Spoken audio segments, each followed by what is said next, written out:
إن الحمد لله والصلاة والسلام على رسول الله. Louange à Allah et paix et salutations sur le messager d'Allah. Alhamdulillahi hamdan kathiran kama amar. Louange à Allah, maintes et nombreuses comme il nous l'ordonne. Et paix et salutations sur le meilleur des hommes. Aujourd'hui, on va parler, Inch'Allah, de deux sourates dans le Coran. Sourate Al-Fil et sourate Quraysh. Et bien que c'est établi que ces deux sourates distinctes, ça parle presque de la même chose. Certains sahaba, comme Omar ibn Khattab, lisaient sourate Al-Fil et sourate Quraysh dans la deuxième rak'a de Al-Maghrib, sans les séparer avec une basmala. Vous savez, à chaque fois qu'on change de surah, la basmala, c'est le séparateur entre les surahs, à part une seule surah. Qui peut me dire c'est quelle? C'est laquelle? Malik, c'était le premier. Surat al-Tawbah. Barakallahu fik. Allahumma ja'alna min at-ta'ibin. Et donc, on va prendre un petit recul et je vais mettre les choses dans leur contexte. Ni'amullah naw'an. Il y a deux types de bienfaits d'Allah. Jalbun lima yanfa' wa daf'un lima yadur. Il y a deux types de bienfaits d'Allah. Amener quelque chose qui t'est bénéfique et repousser quelque chose qui est maléfique ou quelque chose qui peut potentiellement te nuire. Et il faut se rendre compte de ces deux types-là. Il y a des gens, d'abord la majorité des gens sont ingrats. La majorité des gens sont ingrats. Ensuite, il va y avoir ceux qui vont réaliser les bienfaits d'Allah parce qu'Allah lui a donné de l'argent, Allah lui a donné de la santé, Allah lui a donné des bons enfants. Mais ils sont rares ceux qui réalisent aussi que Allah sarafa anhum ma yadurruhum. Allah les a protégés contre ce qui peut leur nuire, ce qui peut leur causer du mal, du tort, de l'injustice. Et donc Allah dans Surat Al-Fil commence par ce type de bienfait. Allah dit à Quraysh: rappelez-vous que je vous ai protégé contre cette armée qui est venue avec des éléphants, dont un éléphant énorme, pour détruire Al-Kaaba. C'était quelle année ça? Oui. L'année où le prophète sallallahu alayhi wa sallam est... C'était l'année de la naissance du prophète alayhi salatu wa sallam. Barakallahu fik. Qui peut me dire c'est quelle année que le prophète alayhi salatu wa sallam est né? Vous voulez dire l'année Égypte ou l'année... L'année 1000. Donne-moi une date. Bismillah. Attends, je pense que c'est 630. Allez. Non. Oui, mon frère. Tu sais-tu? L'année des éléphants. Oui, on sait que c'est l'année d'éléphant, mais c'est quelle date? Oui. Non, moi je cherche un chiffre. Oui. Vous donnez tous votre langue au chat? Non. 510? Non, c'est pas 510. Oui. Là-bas. Je ne sais pas. Toi? 3, 4, 5, 6? Non. 535? Non. Bon, je vous donne la réponse. C'est 570. C'est l'année 570. Et donc, la ilaha illallah Muhammad Rasulullah. On va commencer surat Al-Fil. Maintenant que je vous ai... C'est quel type de bienfait surat Al-Fil? Celui de repousser quelque chose de nuisible. Daf'un li dhurr. Et donc, Allah nous dit, Bismillah ar-Rahman ar-Rahim, Alam tara kayfa fa'ala rabbuka bi ashabil fil? N'as-tu pas vu comment ton Seigneur a agi envers les gens de l'éléphant? C'est qui les gens de l'éléphant? C'est les. Comment ils s'appellent? Je baisse je crois. Next, suivant. C'était des gens qui voulaient détruire la Kaaba pour qu'ils donnaient, comme au lieu qu'ils se prosternaient à la Kaaba, ils se prosternaient à une maison. Bonne réponse. Mais c'était qui précisément? C'était quel peuple? C'était le peuple d'Abraham. C'était le peuple d'Abraha. Oui, mais Abraha, il est né où, Abraha? Il était où, Abraha? Au Yémen. Au Yémen. Donc, bref, Abraha était chrétien. Abraha avait construit à Sana'a. Sana'a, c'est une ville au Yémen. Il avait construit une église énorme. Mais il a vu que les Arabes ne venaient pas à cette église. Et pourtant, malgré qu'ils étaient païens, les Arabes visitaient la Mecque. Et lui, ça le dérangeait. Et donc, on dit que un des Arabes, d'une des tribus des Arabes, est parti à Sana'a. Il est rentré de nuit dans l'église que Abraha avait construit. Et excusez le mot, il a fait un méchant gros caca. Et il a répandu les murs avec ça, puis il a pris la fuite. Lui, il ne va jamais l'oublier, celle-là. Hein? Et donc, Abraha était super fâché de cet événement-là. Et il s'est dit, je vais faire une armée pour détruire la Mecque à cause de cet événement. Bien sûr, aujourd'hui, lorsqu'on voit comment les gros médias agissent et comment la propagande marche, on peut se dire que toute l'histoire, c'est que les médias qui veulent donner un justificatif. En réalité, Abraha voulait détruire la Kaaba pour que le monde vienne à Sana'a et que ça devienne le centre d'Arabie. On sait à la fin comment son stratagème n'a pas fonctionné. Et donc Allah nous dit Alam yaj'al kaydahum fi tadlil? N'a-t-il pas rendu leur ruse complètement vaine? Donc tout le stratagème, l'histoire qu'ils ont dit, toute la propagande médiatique qu'ils ont fait, au final, ça n'a rien fait. Ça ne vous rappelle pas quelque chose? Une grosse armée qui est partie dans un pays arabe, soi-disant qu'il y avait des liens avec Al-Qaïda, soi-disant qu'il y avait des armes de destruction massive. Subhanallah, des armes de destruction massive. Alors que y a-t-il des armes qui détruisent plus que l'arme nucléaire? C'est quel pays? Le seul pays qui a utilisé ça contre des civils. La hawla wa la quwwata illa billah. Wa arsala alayhim tayran ababil. Et envoyé sur eux des oiseaux par volée. Ababil, c'est-à-dire en groupe.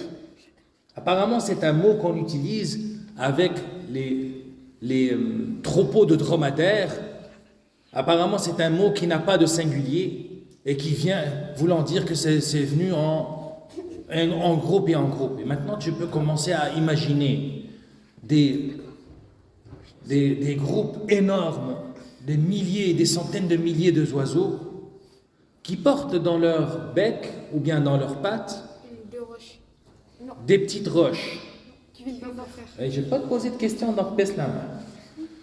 La ilaha illallah. Et ils portaient dans leurs mains, dans leurs pattes et dans leur bec des petites roches. Sais-tu que avec la vitesse par laquelle la roche tombait, elle leur perçait le crâne. Elle tombait sur leur crâne, ça leur causait des trous. Il suffit que tu montes 300-400 mètres dans l'air et tu lâches une bille comme ça peut transpercer le crâne. Subhanallah. Mais pourquoi Allah Mais pourquoi Allah n'a juste pas fait un tremblement de terre? Pourquoi Allah n'a pas juste fait al-khasf, comme on va voir à la fin des temps, lorsqu'il y aura une armée musulmane qui viendra contre le khalifa, et que Allah va faire al-khasf, il va faire comme un glissement, un effondrement de terre qui va tous les engloutir. Oui. Pourquoi il l'a pas fait? Parce qu'il y a des musulmans autour de la partie. Alors, moi, il ne voulait pas que les musulmans se punissent avec les serments. Non. Il n'y avait pas de musulmans à l'époque. À l'époque où le prophète alayhi salatu wassalam est né, tu pouvais regarder de l'extérieur de la terre, il n'y avait aucun musulman. Il y a quelque peu des restants de chrétiens, oui. Parce que Oui. tu méritais l'enfer. Non. Moi, la question, je répète la question. Pourquoi Allah a envoyé des oiseaux, des petits oiseaux? Oui. Pourquoi il n'a pas fait un tremblement de terre ou quelque chose de catastrophe? Parce qu'il ne voulait pas détruire la Kaaba. Non. C'est pas ça la réponse que je cherche. Dieu, il peut peu de choses. Beaucoup de choses. La moitié de la réponse, oui. C'est parce que ils méritaient, ils avaient. Si je ne me trompe pas, il y avait une armée qui était là pour défendre le Kaaba, mais ils avaient un éléphant avec eux, du coup. Il n'y avait aucune armée pour défendre le Kaaba. Tout le monde a pris la fuite. Ouf, ouais, Plus, bah, oui. Et ils ont pris des petits oiseaux pour pas qu'on les repère. Non. D'abord, c'est une question piège. Lorsque je vous demande pourquoi Allah a fait ça, la première réponse c'est qu'Allah fait ce qu'il veut. Il aurait pu envoyer une tornade, il aurait pu envoyer des singes. Mais on va voir que contre l'éléphant énorme, Allah va envoyer des petits oiseaux. C'est comme si Allah, en plus de les massacrer, les a humiliés. L'insulte par-dessus la frappe. Vous comprenez un peu le principe? Allah a voulu leur montrer que leur arrogance, leur force, leur porte-avions, Allah les a détruits avec des oiseaux. Non, j'ai dit éléphant ou porte-avions? Ok. Je voulais dire éléphant. Bon. Tarmihim bihijaratin min sijil, qui leur lançait des pierres d'argile, faja'alahum ka'asfin ma'koul, et il les a rendus semblables à une paille mâchée. L'asf en arabe, c'est les restants de matière végétale sèche qui se fait balayer par l'air. C'est pour ça qu'on dit asf, c'est parce que lorsque le vent y passe, ça part dans le vent. Mais Allah n'a pas dit asf, parce que asf tout seul, ça laisse croire que c'est sec. Ça laisse croire que c'est insignifiant. Mais il a dit asfin ma'koul. Qu'est-ce que ça veut dire ma'koul? Mâcher, manger. Manger par quoi? Qu'est-ce qui mange? C'est quoi qui mange l'herbe? Quoi qui mangent les herbivores? Les herbivores, oui. Les omnivores, oui. C'est quoi qui mange l'herbe? On va dire. Oui. Les animaux. Les animaux. On va dire les vaches, on va dire les dromadaires. Mais lorsque ils vont manger l'asf, après ça, qu'est-ce qu'ils vont faire?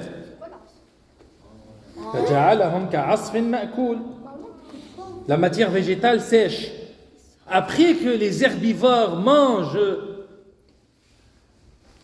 l'asf, cette matière végétale sèche, après avoir brouté l'herbe, c'est quoi qui se passe? Les éjectés. Les éjecter. Donc Allah, c'est comme si Allah a dit d'une façon très éloquente, très raffinés qui les a rendus comme de la bouse. Pour pas me dire un autre mot que vous connaissez tous, qui commence avec M et qui finit avec 2. Vous savez quand? Allah les a rendus comme ça. Pourquoi? Pourquoi Allah les a rendus comme de la onde? Parce qu'il voulait détruire Bayt Allah al-Haram. Il voulait détruire la Kaaba. Et Allah, c'est comme si Allah disait que même si les Arabes se sont égarés et qu'ils vénéraient des statues et qu'ils étaient rendus polythéistes et qu'ils étaient égarés de Tawhid, Bayt Allah al-Haram est protégé. Vous savez qu'après cet événement, les Qurayshis sont devenus comme très respectés dans l'Arabie et que les Arabes disaient que si Allah les a protégés, c'est qu'ils doivent être des gens spéciaux et que on doit les aider et que leur commerce est devenu très très très lucratif et que les caravanes de la Mecque passaient en toute sécurité du sud d'Arabie en Yémen jusqu'au nord de l'Arabie au Shem. Shem, c'est le nord de l'Arabie.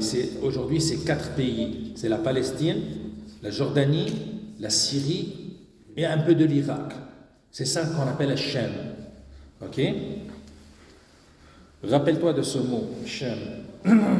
Et donc, Allah, tout de suite après, dans la sourate suivante, qui est sourate Quraysh, leur dit, c'est comme si Allah leur disait فَجَعَلَهُمْ كَعَصْفٍ مَأْكُولٍ لِإِيلَافِ قُرَيْشٍ.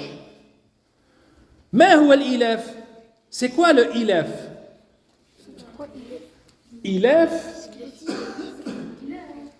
Ilaf, ça vient de la même racine que ilf. Ça vient alif, lam, fa. C'est ce que tu es habitué. C'est le bienfait d'Allah auquel tu es habitué.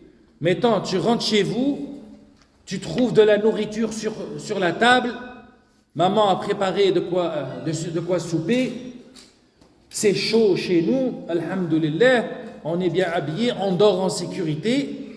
Tous ces bienfaits d'Allah, on est rendu habitué à ces bienfaits.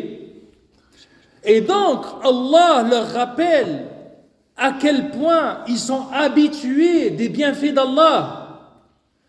Li'ilafi Quraysh. Ilafihim. Donc c'est comme si le chapitre précédent, qui est Surat al-Fil, était pour le bienfait auquel Quraysh est habitué. C'est quoi ce bienfait? Ilafihim. Rihlat ash-shita'i was-sayf. Le voyage d'hiver et d'été. Il y a certains historiens qui vont dire que après Am al-Fil, Quraysh a eu un pacte avec toutes les tribus arabes qui étaient sur le chemin du commerce. Et donc, tu ne touches pas à mon commerce, et moi, lorsque je m'arrête chez toi, je fais du commerce avec toi, il y a des échanges de marchandises, d'argent, tout le monde est content, tout le monde en bénéficie. C'est comme le pacte entre le Canada, les États-Unis et le Mexique, qui pendant 20 ou 30 ans, il a permis le développement de grandes richesses aux Nord-Américains, jusqu'à ce que vienne M. Orange pour tout bousiller.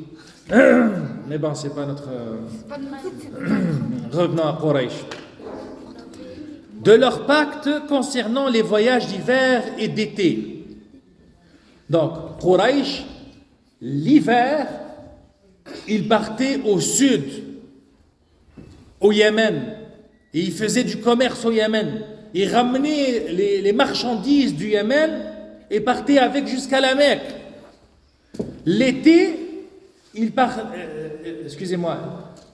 l'hiver, ils partaient au nord, au Shem, et l'été, ils partaient au sud, ou c'est le contraire. En tout cas, Allah leur rappelle que pendant l'année, ils ont 2 saisons. La saison du commerce avec le sud et la saison du commerce avec le nord. Et que sur tout le chemin, ils ont fait des pactes avec les tribus arabes sur leur territoire pour que leur commerce y passe et que les richesses se développent en toute sécurité. Parce que lorsqu'il n'y a pas de sécurité, il n'y a pas de commerce. Lorsqu'il n'y a pas de sécurité, il n'y a pas de prospérité. Chacun garde son argent, chacun a peur. فَلْيَعْبُدُوا رَبَّ هَذَا الْبَيْتِ. Qu'ils adorent donc le Seigneur de cette maison. Subhanallah, cette structure, elle est inversée. C'est comme si une logique normale, normalement c'est Allah doit leur dire vénérer le Seigneur de cette maison. Quelle maison? C'est quel bayt ici? La Mecque, sainte. Très bonne réponse. C'est bien. Vénérer le Seigneur de la Mecque qui vous a permis de faire du commerce en toute sécurité. Mais Allah a inversé. Il a commencé par leur rappeler son bienfait, celui de faire du commerce en toute sécurité. Et avant ça, dans Surat Al-Fil, il leur rappelle que ceux qui ont voulu détruire la Mecque, Allah les a anéantis. Doublement. Et donc, on avait parlé au début du ders que ni'am Allah naw'an. Les bienfaits d'Allah, c'est 2 types. Le premier type, c'est d'empêcher ce qui est nuisible. Et le deuxième type, c'est lui donner ce qui est bénéfique. Allah leur dit, vous êtes tellement dans mes bienfaits, vous êtes mieux de m'adorer. Adorer Allah au lieu de résister à da'wat Muhammad alayhi salatu wassalam, au message de Muhammad alayhi salatu wassalam. Je vais juste ouvrir une parenthèse ici. Pourquoi Allah ne leur a pas dit remerciez Allah pour votre bel job avec vos beaux salaires et vos couvertures médicales et la retraite que vous allez avoir? Il serait adressé à toutes les générations et à tous les peuples. Oui, mais ce n'est pas la réponse que je cherche. Vous savez pourquoi? C'est comme si Allah leur disait, oui. C'est comme si Allah les incite au commerce. Que la vraie richesse, c'est dans le commerce, dans l'échange de biens, dans les échanges de richesses. C'est comme si Allah nous dit, et c'est une sourate qu'on fait apprendre à nos enfants. 3 ans, 4 ans, il a déjà appris sourate Quraysh. C'est comme si Allah te dit, essaye d'avoir un commerce. Essaye de faire du commerce parce qu'un salarié ne va jamais voir l'argent. Pour vrai, un salarié, on dépose son salaire directement dans son compte bancaire. Et le salaire est défini avec la taxation pour qu'il te suffise seulement à payer ton loyer, manger assez et avoir un char modique. Une voiture. C'est comme si Allah te dit le grand bienfait. La richesse, c'est dans le commerce. C'est pas dans les salaires. T'es pas capable d'avoir un commerce? Sois autonome. Fais un métier autonome. Parce que lorsque tu es salarié, il y a quelqu'un qui va partager avec toi toute ta vie. Je dirai pas plus. Alladhi at'amahum min ju'. Non, c'est pas le Père Noël.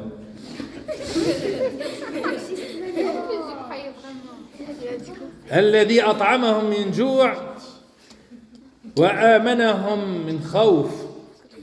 Qui les a nourris contre la faim et rassurés de la crainte. Donc Allah rappelle à Quraysh. Donc je résume en quelques mots. Soyez reconnaissants. Comment vous allez être reconnaissants? En vénérant Rabb hadha al-bayt, le Seigneur de la Kaaba, de cette maison, la Kaaba, qui vous a nourri et protégé contre la faim et qui vous a donné la sécurité en Arabie pour faire votre commerce. Et rappelez-vous que lorsqu'il y a eu un roi qui voulait détruire la Kaaba, Allah l'a détruit. Fin de l'histoire. Des questions? Oui, Marie. Mais pourquoi quelque chose. Pourquoi Abraham, il a fait tout ça, zut, il a fait tout ça, zut, pour qu'à la fin, il va se tuer lui-même. C'est parce que lorsqu'il a fait, il ne pensait pas qu'il y avait une force plus forte que lui. Lui, il était rendu tellement arrogant avec son armée, avec les éléphants, les gens fuyaient juste en voyant son armée, les gens fuyaient. Il s'est cru le plus fort. Allah lui a prouvé qu'il est plus fort que lui et que même des petits oiseaux sont capables d'anéantir son armée. Oui. Du coup, vous êtes en train de dire qu'il est confiant? Confiant? Confiant de quoi? Il est confiant. Il se croit plus fort que tout le monde. Il est arrogant. Mais Mais est-ce qu'il va bien? C'est parce que il se croit confiant, mais il y a des oiseaux, ils l'ont détruit. oui. Pourquoi il se croit autant confiant? Être confiant, c'est limite une bonne chose. Il faut avoir confiance en Allah, en ses capacités. Mais lui, oui. Abraha. Il s'appelle Abraha al-Ashram. سبحانك اللهم بحمدك نشهد أن لا إله إلا أنت نستغفرك ونتوب إليك. On va attendre la pizza. يلا السلام عليكم.